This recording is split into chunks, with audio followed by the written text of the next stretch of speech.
Hello everyone, the tie is for my daughter. Genesis 21. And the Lord visited Sarah as he had said, and the Lord did unto Sarah as he had spoken. It's interesting. The Lord visited Sarah. How did the Lord do that? As a messenger. Maybe a vision. The angel of the Lord. Verse 2. For Sarah conceived and bare Abraham a son in his old age, at the set time of which God had spoken to him. And Abraham called the name of his son that was born unto him, whom Sarah bare to him, Isaac. And Abraham circumcised his son Isaac, being 8 days old, as God had commanded him. And Abraham was 100 years old when his son Isaac was born unto him. And Sarah said, God hath made me to laugh, so that all that hear will laugh with me. That's the difference between laughing with and laughing at, isn't it? She was joyful. And it was funny, especially considering the way she acted. Verse 7, and she said, who would have said unto Abraham that Sarah should have given children suck? For I have borne him a son in his old age. And the child grew and was weaned, and Abraham made a great feast the same day that Isaac was weaned. It's a little bit embarrassing, isn't it? That he was old enough. I mean, in our society, things are certainly different. And Sarah saw the son of Hagar the Egyptian, which she had borne unto Abraham, mocking. Wherefore she said unto Abraham, cast out the bondwoman and her son, for the son of this bondwoman shall not be heir with my son, even with Isaac.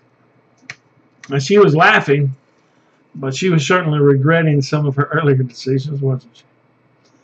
Verse 11, and the thing was very grievous in Abraham's sight because of his son. And God said to Abraham, let it not be grievous in thy sight because of the lad. Wow, that's interesting. Don't worry, Abraham. And because of thy bondwoman and all that Sarah hath said unto thee, hearken unto her voice. For in Isaac shall thy seed be called. You know, God had a plan. No matter what you and Sarah did, or no matter what Sarah is saying, it's still God's plan. And also, the son of the bondwoman will I make a nation, because he is thy seed. Now, we've talked before, this is not the Muslims. I mean, he doesn't say the Muslims. If there's Muslims that are of this lineage, we don't know it. And Abraham rose up early in the morning and took bread and a bottle of water and gave it to Hagar, putting it on her shoulder. And the child and sent her away, and she departed and wandered in the wilderness of Beersheba. And the water was spent in the bottle, and she cast the child under one of the shrubs, and she went and set her down over against him a good way off, as it were a bow shot. For she said, let me not see the death of the child. And she sat over against him, and lifted up her voice, and wept. And God heard the voice of the lad, and the angel of God called to Hagar out of heaven, and said unto her, what aileth thee, Hagar? Fear not, for God hath heard the voice of the lad where he is.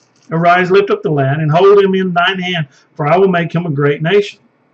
And God opened her eyes, and she saw a well of water, and she went and filled the bottle with water, and gave the lad drink. And God was with the lad, and he grew, and he dwelt in the wilderness, and became an archer. And he dwelt in the wilderness of Paran, and his mother took him a wife out of the land of Egypt. And it came to pass at that time that Abimelech and Phicol, the chief captain of the host, spake unto Abraham, saying, God is with thee in all that thou doest. Now therefore swear unto me here by God that thou wilt not deal falsely with me, nor with my son, nor with my son's son, but according to the kindness that I have done unto thee, thou shalt do unto me, and to the land wherein thou hast sojourned. And Abraham said, I will swear. And Abraham reproved Abimelech because of the well of water, which Abimelech's servants had violently taken away. And Abimelech said, I wot not who had done this thing, neither didst thou tell me, neither yet heard I of it, but today. And Abimelech took sheep and oxen and gave them to, Abraham took sheep and oxen and gave them to Abimelech, and both of them made a covenant. And Abraham set 7 ewe lambs of the flock by themselves. And Abimelech said to Abraham, what mean these 7 ewe lambs which thou hast set by themselves? And he said, for these 7 ewe lambs shalt thou take of my hand, that they may be a witness unto me that I have digged this well. Wherefore he called the place Beersheba, because they swore both of them. And they made a covenant at Beersheba. And Abimelech rose up, and Phicol, the chief captain of the host, and they returned to the land of the Philistines. And Abraham planted a grove in Beersheba, and called there on the name of the Lord, the everlasting God. And Abraham sojourned in the Philistines' land many days. So, a lot of things in this chapter, but of course, Abraham's son, the son of the seed line, of course, is born Isaac in Genesis chapter 21. Thank you.